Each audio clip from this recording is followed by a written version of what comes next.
Well, thank you very much. This is quite a gathering, isn't it? Huh? This is it. We're getting to the end. We're getting to the end, and we're leading in all the polls, so that's a good thing. We better keep it going like your wrestling team. We better keep it going, you know? And we don't have Beyonce, who couldn't fill the arena last night. But the people went there because they thought they were going to hear Beyonce sing, right? Beyonce got out and said, "Hello, ladies and gentlemen. I'd like to endorse her." What's her name? What's her name? What is her name again? Oh, I'm going to endorse her. They just don't get it. So what happened is the crowd came because they thought she was going to sing. Then she turned around, she left, and Kamala started speaking, and it was a disaster. They all left, everybody left. We don't need anybody. So I'm here today with a message of hope for all Americans. If you want to go out and win an election, you want to win an election because we're leading, but we got to close it out, right? We got to close it out.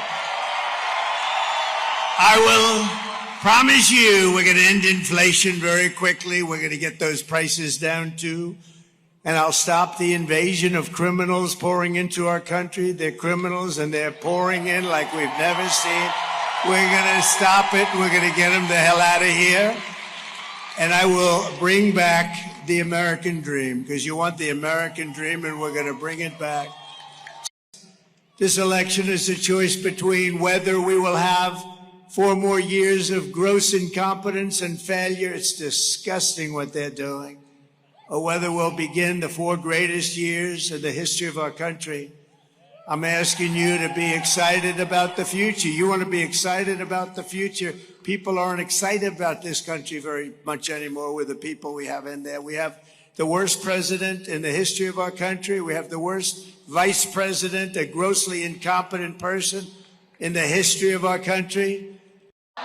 I'm running against somebody. And you know, you can't use the name Harris if I say Harris. They say, who the hell is Harris? Did you see when she got stuck 2 weeks ago in the teleprompter? She couldn't get. It was 32 days. Now there's 9 days left, but it was 32 days, and she's reading, and the teleprompter broke.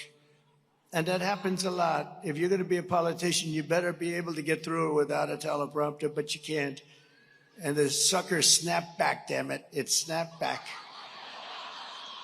And she was reading, right? She goes, and 32 days, 32 days, 32 days, 30. I said, oh, this is bad.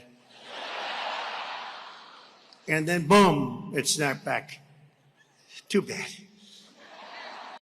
We have 9 days to go to total victory, and then we're going to have a different kind of a victory. We're going to turn our nation around. We're going to have control of a situation that needs having control of, and we're going to turn it around. It's going to happen really fast, too. 2 things. We're going to, first day, first hour, we can do many things in the first, but first, we're going to drill, baby, drill. And we're going to close our borders to criminals and drug dealers and all of these people coming in from mental institutions and insane. We're going to have those borders closed. They asked me, what would you do? I listed about 6 things. They asked her, what would you do different? Did you see her answer? I don't know. I'll tell you what, I've been investigated more than the great Alphonse Capone. Did you ever hear of Al Capone, the guys? You think this has been fun, but you know, we had 4 of the greatest years. We had the greatest economy in the history of our country. Think of this, we had the strongest border. Kamala Harris is an incompetent person who, in all fairness, got no votes. Sleepy Joe Biden had 14 million votes, then he went to sleep. We had a debate. He didn't do well in the debate. That's all right. And he went down, and they went to him, and they said, you're out. They took over the presidency of the United States. It was I don't even use the word coup. It was a coup, but basically they took over the presidency. They told him to get the hell out. Crazy Nancy Pelosi, the group, Schumer, the whole group. And then they talk about democracy. Oh, democracy. No, she got no votes. He got 14 million. All of a sudden, I'm running against her.